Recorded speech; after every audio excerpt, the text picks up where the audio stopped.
कहानी शुरू 2135 से होती है, जब दुनिया की आबादी बहुत ज्यादा थी। तो एक स्पेसशिप को बनाया गया जिसका नाम एलिजियम था, जिस पर बहुत सारे लोग थे और उन्होंने दूसरे प्लेनेट पर जाना था। उस स्पेसशिप को कुछ वक्त के बाद एक मैसेज मिलता है कि जमीन पर रहने वाले लोग सब खत्म हो गए हैं और एलिजियम के लोग ही हैं जो अब तक जिंदा हैं। फिर कुछ वक्त के बाद हमें दिखाया जाता है कि एक आदमी अपनी स्लीपिंग चैम्बर में आंखें खोलता है, अपना मास्क उतारता है और जोर जोर से चीख रहा था, मगर कोई भी उसकी आवाज को नहीं सुनता।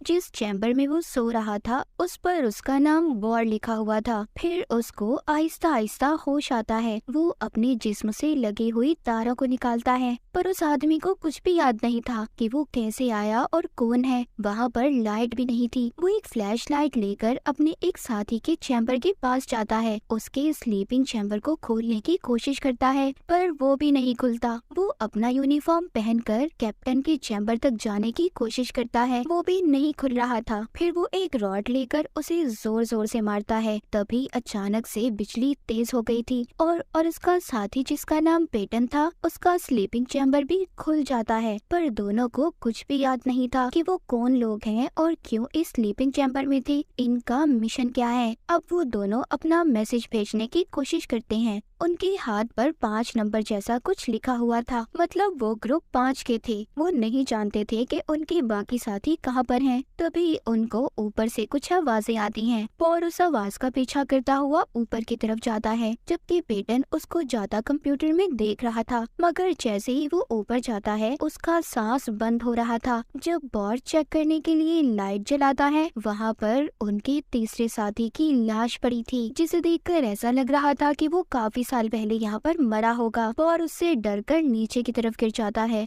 वो तीसरे डिपार्टमेंट में आ गया था। वहाँ पर भी बहुत सारे स्लीपिंग चैम्बर्स थे, पर वो वहाँ पर एक लड़की को देखता है। जब ये उस पर लाइट कर रहा था तो वो लड़की छुप जाती है। पेटन को भी अब बॉर के सिग्नल नहीं मिल रहे थे। वो वहाँ पर एक आदमी को भी देखता है, जिसको देखकर ऐसा लग रहा था कि उसने कई साल पहले खुद अपनी जान ली होगी। अचानक से वो लड़की आकर बॉर पर हमला करती है और उसको जूते उतारने का कहती है, पर जब वो ऐसा कर रही थी तभी ये दोनों एक बहुत ही खौफनाक आवाज सुनते हैं। वो लड़की तो डरकर भाग गई थी। बॉर वहाँ पर अजीब से क्रिएचर्स देखता है, मगर वो उन्हें देखकर चुप गया था और अपनी सांस को भी बंद कर लेता है। वो क्रिएचर बहुत ही ज्यादा खतरनाक था और जोर जोर से गुर्रा रहा था।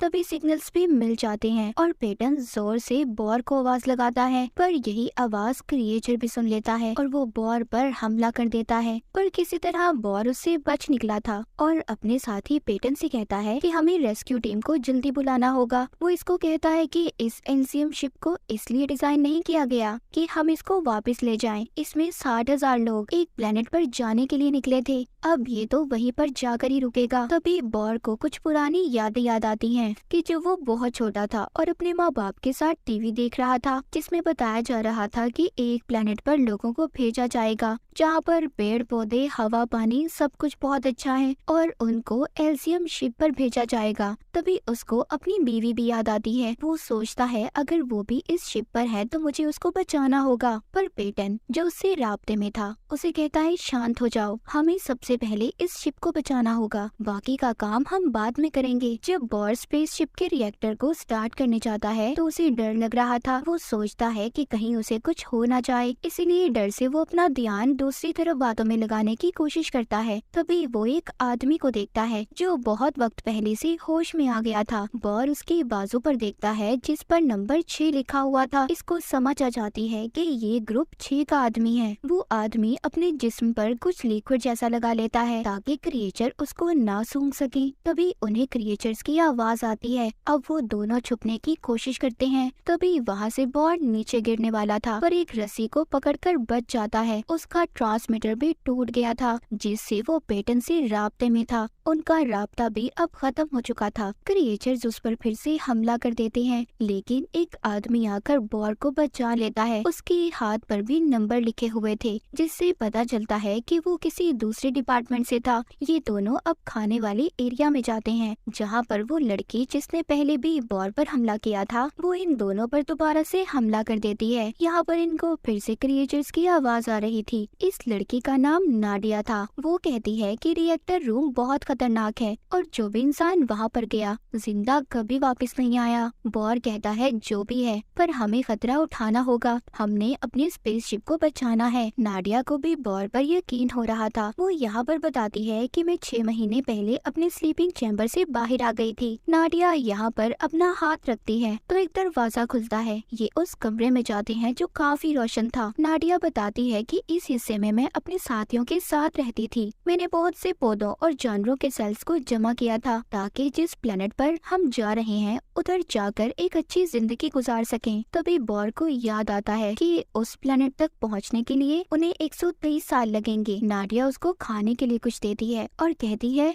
हमें अपने सफर पर जाते हुए 8 साल हो चुके हैं। उधर पेटन जब आगे बढ़ता है तो उसको एक आदमी मिलता है जिसका जिस्म अजीब सा चिपचिपा था और उससे बोला भी नहीं जा रहा था, मगर वो कांपता हुआ उसे बताता है कि मैं ग्रुप 6 का हूँ। कैप्टन ब्रिज में जाकर मेरा ये हाल हुआ है। कैप्टन ब्रिज वही जगह थी जहाँ पर इस स्पेसशिप का रिएक्टर था। अब यहाँ पर हम देखते हैं कि बॉर और उसके साथी दूसरे कमरे में पहुँचते हैं जहाँ पर सारे स्लीपिंग चैम्बर्स खाली थे। नाडिया कहती है मुझे लगता है कि इनमें से भी इंसान वक्त से पहले जाग गए हैं जो अब क्रिएचर बन चुके हैं। जब ये थोड़ा सा आगे बढ़ते हैं तो एक वेंट में गिर गए थे जहाँ पर बहुत कीचड़ था। खैर बॉर नाडिया और खुद को बचा लेता है पर यहाँ पर भी क्रिएचर्स आ गए थे जो इन पर हमला कर देते हैं। ये तीनों उनसे बचकर उन पर हमला करते हैं। एक क्रिएचर अपने नुकीले कांटों से इन पर हमला करने की कोशिश कर रहा था पर ये बचकर यहाँ से भाग जाते हैं। दूसरी तरफ पेटन के पास एक आदमी आता है जो उसको बताता है कि मेरी टीम में जो कैप्टन था उसको बहुत बुरा पेंडोरम का दौरा पड़ा था। दरअसल पेंडोरम एक ऐसी बीमारी है जो सिर्फ एस्ट्रोनॉट को होती है। उनको अजीब तरह से दौरे पड़ते हैं और उनके जज्बात पहले से ज्यादा बढ़ जाते हैं। इसके साथ साथ नए जज्बात भी उनमें आने लगते हैं। वो कहता है वो मुझे मारने वाला था पर मैं किसी तरह बचकर भाग आया। पेटन को उस आदमी की बातें सुनकर यकीन नहीं हो रहा था। उधर बॉर के साथी एक जगह पर छुप जाते हैं। वहाँ पर इनको एक आदमी मिलता है जो इनको खाना बना कर देता है। वो भी अपने स्लीपिंग चैम्बर से कुछ वक्त पहले ही उठा था। यहाँ पर नाडिया सबको बताती है कि ये जो क्रिएचर्स हैं ये भी पहले इंसान थे मगर ये वक्त से पहले जाग गए। इनको सुलाने के लिए जिन दवाइयों का इस्तेमाल किया गया था उनका इन पर उल्टा असर हो गया और इसी असर की वजह से वो क्रिएचर्स बन गए। उधर पेटन के पास जो आदमी था वो उसको कहता है कि मुझे लगता है कि तुम्हें भी शायद पेंडोरम हो गया है। उधर वो आदमी जिसने बॉर और नाडिया को खाना खिलाया था वो भी उन्हें यही बात बता रहा था।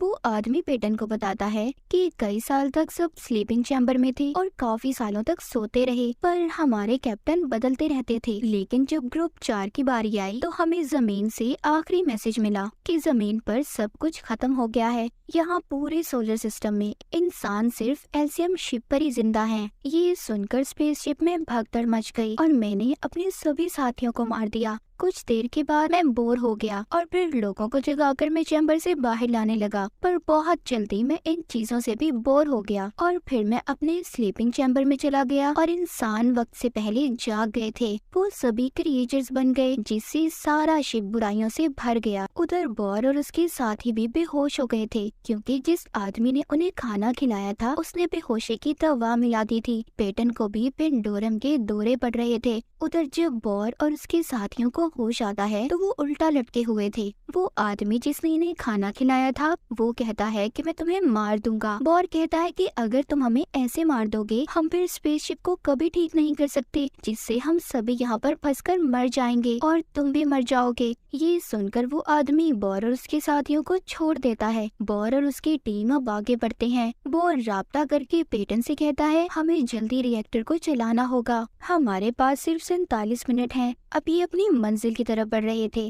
जैसे ही ये आगे जाते हैं इन्हें एक बेबी क्रिएचर मिलता है जो चीख कर अपने माँ बाप को बुला रहा था।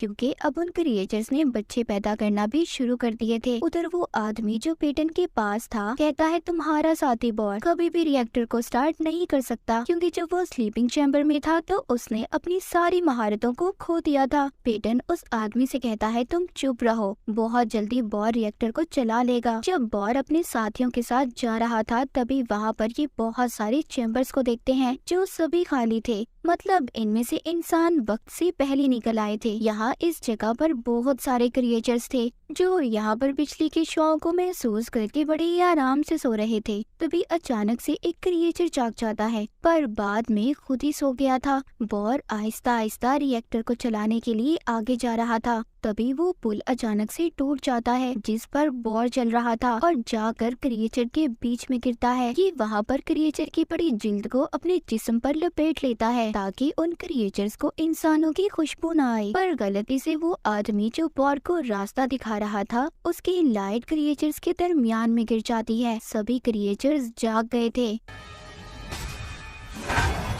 लेकिन बॉर जल्दी रिएक्टर की तरफ पहुंच गया था। वो रिएक्टर को जल्दी जल्दी चला देता है। वो आदमी जो बॉर को रास्ता दिखा रहा था, जो उसका साथी था, उन क्रिएचर्स पर अपने एक भाले से हमला करता है। जैसे ही वहाँ पर रिएक्टर चलता है उसके चलने से जितने भी क्रिएचर्स थे सब के सब शांत हो गए थे। वहाँ पर बॉर और नाडिया भी क्रिएचर से दूर भाग रहे थे। बॉर का तीसरा साथी जब क्रिएचर्स पर हमला करता हुआ आगे बढ़ रहा था तभी उसके सामने एक बेबी क्रिएचर आ गया था जो पहले तो बड़ी मासूमियत से उसे देख रहा था, पर अचानक से उस पर हमला कर देता है, उसकी गर्दन काट देता है। उधर पेटन के पास जो आदमी था वो अपनी गन से उसे मारने की कोशिश कर रहा था, पर तभी अचानक से उन दोनों के जिस्म आपस में जुड़ने लगते हैं और अचानक से वो आदमी गायब हो गया था जिसने पेटन को सारी कहानी सुनाई थी। वो आदमी जिसने बॉर और उसके साथियों को बेहोशी की दवा मिलाकर खाना खिलाया था, वो यहाँ पर पेटन को कुछ बताना चाहता था, पर पेटन उसको भी शूट करके मार देता है। तभी उधर बॉर और नाडिया भी आ गए थे। पेटन कैप्टन की चेयर पर बैठता है जो कह रहा था कि मैं पेटन नहीं हूँ। बॉर जब ये सुनता है उसके पास जाकर गन करके पूछता है। वो कहता है बताओ तुम कौन हो? कहता है मैं वो कैप्टन हूँ जिसको जमीन से आखिरी मैसेज मिला था और मैंने ही यहाँ पर सभी इंसानों को क्रिएचर्स बनाया है और मेरा ये काम 20 साल से चल रहा है, पर फिर मैं बोर होकर दोबारा से अपने स्लीपिंग पॉड में चला गया, अपने नहीं तुम्हारे दोस्त कैप्टन पेटन के। वो कैप्टन बॉर से कहता है कि हमें अपने डर को कबूल कर लेना चाहिए और ऊपर से एक दरवाजा खोलता है। नाडिया जब ऊपर देखती है तो समझ जाती है कि ये तो बहुत पहले ही उस प्लेनेट पर पहुंच गए थे जो समंदर के बीच में है। तभी इनको पता चलता है कि ये स्पेसशिप में 123 साल से नहीं बल्कि 923 साल से फंसे हुए हैं। मतलब ये था कि वो इंसान जो अब क्रिएचर्स बन चुके हैं, अगर वो 800 साल बाद जागते तो क्रिएचर्स कभी ना बनते। ये सब बातें सुनकर बॉर को पेंडोरम का दौरा पड़ता है। वो गलती से अपनी गन चला देता है, इससे शिप का एक हिस्सा खराब हो गया था और शिप के अंदर पानी आने लगता है। वो नाडिया को लेकर एक पॉट में चला गया था और उसे चला देता है। जो वो पॉट ऊपर की तरफ जा रहा था, पानी की वजह से ये दोनों सांस नहीं ले पा रहे थे। कुछ देर के बाद उनका पॉट पानी के ऊपर पहुंच गया था। वो इतने सालों बाद जमीन को देखते हैं, उनके साथ साथ बाकी पॉट भी पानी के ऊपर आ गए थे। कैप्टन उधर ही एल्सियम शिप पर फंसा हुआ था। मतलब ये था जो पेटन बनकर अब तक बॉर के साथ था वो असल पेटन नहीं था बल्कि कोई और कैप्टन था। पेटन तो कब से मर चुका था और वो कैप्टन पेटन बनकर ये सब कुछ कर रहा था। इसी तरह बॉर और नाडिया इतने सालों बाद पानी पर पहुंचकर जमीन को देखते हैं और अपनी जिंदगी को शुरू करेंगे। और इसी के साथ ये कहानी यहीं पर खत्म हो जाती है।